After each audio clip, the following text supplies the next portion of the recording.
કોંગ્રેસના ધારાસભ્ય જિગ્નેશ મેવાણી પર ભાજપે આકરા પ્રહાર કર્યા હતા। ગુજરાત ભાજપના એસસી મોરચાના અધ્યક્ષ ગૌતમ કેડિયાએ મેવાણીને આડે હાથ લીધા હતા। તેમણે કહ્યું હતું કે મેવાણી માત્ર નફરતની રાજનીતિ કરે છે। મેવાણીએ વિકાસના બદલે નફરતની દુકાન શરૂ કરી છે। મેવાણી માત્ર મુસ્લિમ તૃષ્ટિકરણની વાતો કરે છે। જિગ્નેશ મેવાણીએ માત્ર નફરત ફેલાવવાનું કામ કર્યું છે, ત્યારે મેવાણીએ ગુજરાતમાં નફરતની રાજનીતિ શરૂ કરી છે। તાજેતરની અંદર ધારાસભ્ય જિગ્નેશ મેવાણીજી દ્વારા દેશના યશસ્વી પ્રધાનમંત્રી, વિશ્વના સર્વાધિક લોકપ્રિય નેતા અને ગુજરાતના પનોતા પુત્ર એમના માટે ગઈકાલે એક સભામાં જે વાણી વિલાસ કર્યો છે એ ભાષા એ ગુજરાતના સંસ્કારની ભાષા ન હોઈ શકે।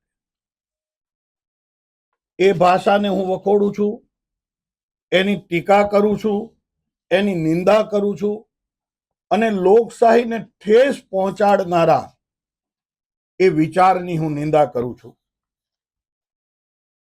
આ અપમાન એ કોંગ્રેસની કાયમી નીતિ, એ પરિવારવાદની નીતિ રહી છે।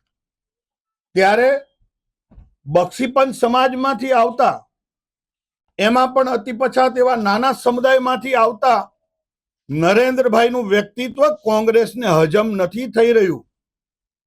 એના અનુસંધાને સમગ્ર બક્ષીપંચ સમાજનું અપમાન છે, સમગ્ર ઉત્તર ગુજરાતનું અપમાન છે અને એનાથી આગળ એક માતાનું અપમાન છે।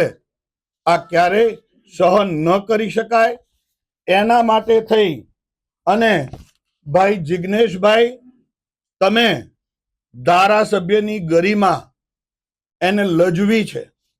તમે આબરૂ કાઢવાની વાત કરો છો તો ગુજરાતની જનતાએ તમને વિકાસના કાર્યો કરવા માટે થઈ અને વિધાનસભામાં મોકલ્યા હતા।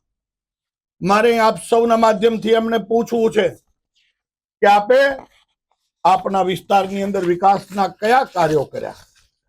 આપે એ માતા બહેનોની યોજનાઓના લાભો કોના ઘર સુધી પહોંચાડ્યા? આપે એ આરોગ્યલક્ષી યોજનાઓ જે છે એ કોના ઘર સુધી પહોંચાડી? આપે વિકાસના બદલે નફરતની દુકાન શરૂ કરી છે। દિવસ ઉગે અને વેર ઝેરની રાજનીતિ શરૂ કરી છે અને સમગ્ર રાજ્યની અંદર આપ ફક્ત નફરત ફેલાવવાનું કામ કરી રહ્યા છો એવું આપના એ નિવેદનોથી સ્પષ્ટ થાય છે। ત્યારે એક એક ગુજરાતીનું માથું તમારા એક એક વાક્યથી શરમથી ઝૂકી જાય છે।